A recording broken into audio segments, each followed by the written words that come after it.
ہاں تو ناموں سے بھی تو کہا جا سکتا تھا. بعض اوقات یہ سوال پیدا ہوتا ہے، ابھی چلیں ادھر اس کی بات سے بات آگے کہ نام کیوں نہیں ذکر ہیں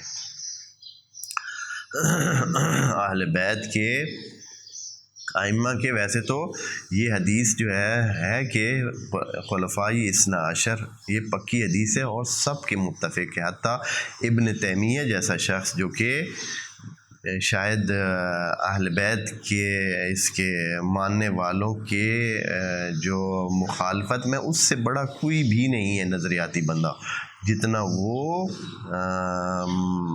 قوی انداز میں اور جتنی دلائل کے ساتھ اور جتنے لمبے عرصہ اس نے اس حوالے سے کام کیا ہے اور بنی امیہ کے نظریے کو پروان چڑھایا ہے اور اس کی دفاع میں اس نے جتنا کام کیا ہے اور کسی نے کام نہیں کیا ہے، اور باقی سب کا کام اس کی کام کی آپ کہہ سکتے ہیں کہ دم جتنا بھی نہیں ہے، اتنا اس نے کام کیا. اس نے وعلیکم السلام 120 کے لگ بھگ کتاب، ابن تیمیہ کی بات کر رہا ہوں، 120 کتاب لکھی ہے اور اس میں فل انداز میں بنو امیہ کی حمایت کی ہے اور بنو امیہ کے اقتدار اور ان کے اس خلفائے رسول خدا بنانے کی اس نے کوشش کی ہے.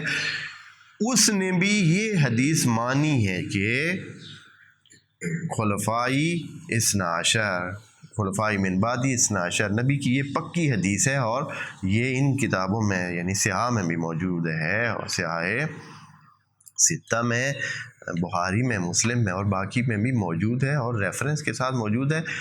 اب جو رولا بنا تھا کہ بھائی ان کا کون ہے یہ جو 12 جن کا ذکر نبی کر رہے ہیں یہ کون ہے؟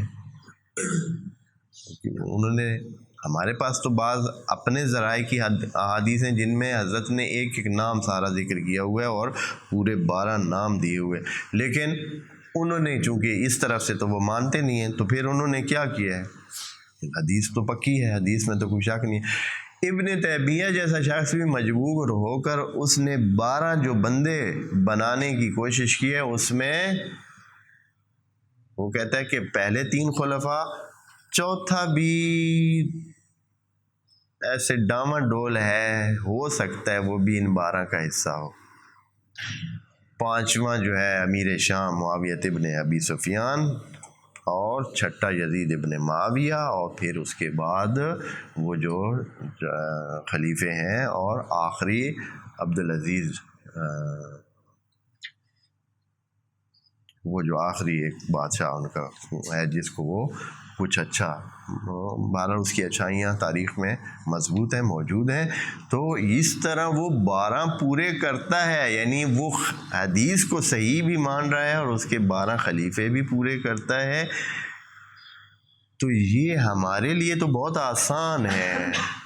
تو ان کے نام کیوں نہیں؟ یہ 12 خلیفے ہیں، چاہے ان کے ہوں چاہے ادھر والے ہوں، چاہے جو بھی نظریہ ہو. دیکھیں نا، میں دونوں حوالوں سے بات کروں کہ چلیں وہ جیسے وہ کہتے ہیں وہ بھی تو حدیث کو مان رہے ہیں، وہ بھی پورے کریں، ان کے بھی نام نہیں ہے، ادھر بھی نام نہیں ہے. تو قرآن کے پاس آتے ہیں کہ اے قرآن ہمیں بتا کہ نبی کے بعد خلیفے اگر ہیں تو وہ کس قسم کے ہوں گے. تو قرآن آ کر ان کی صفات بتاتا ہے، کلی صفات بتاتا ہے، لیکن جب ان صفات کو فٹ کیا جائے تو کدھر فٹ ہو سکتی ہیں؟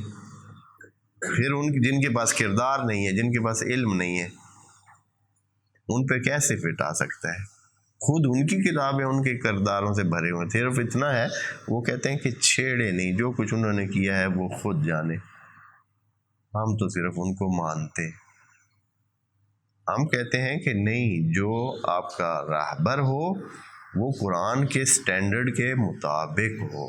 قرآن میں بتائی ہوئی صفات کہ لا تطع المکذبین، لا تطع الظالمین، اس طرح، اور ان کی پیروی کریں. اور ان کے قرآن نے ایک ایک سارے بتا دیے، سب کو جب جوڑا جائے تو وہ پاکیزہ ہستیاں ہونی چاہیے. آپ پاکیزہ ہستیاں ڈھونڈ لیں، پاکیزہ ہستیاں جو بھی آپ کو ملتی ہیں جن پر یہ قرآن کے قاعدے فٹ آتے ہیں ان کو مان لیں. لڑائی جھگڑے کی ضرورت ہی نہیں ہے.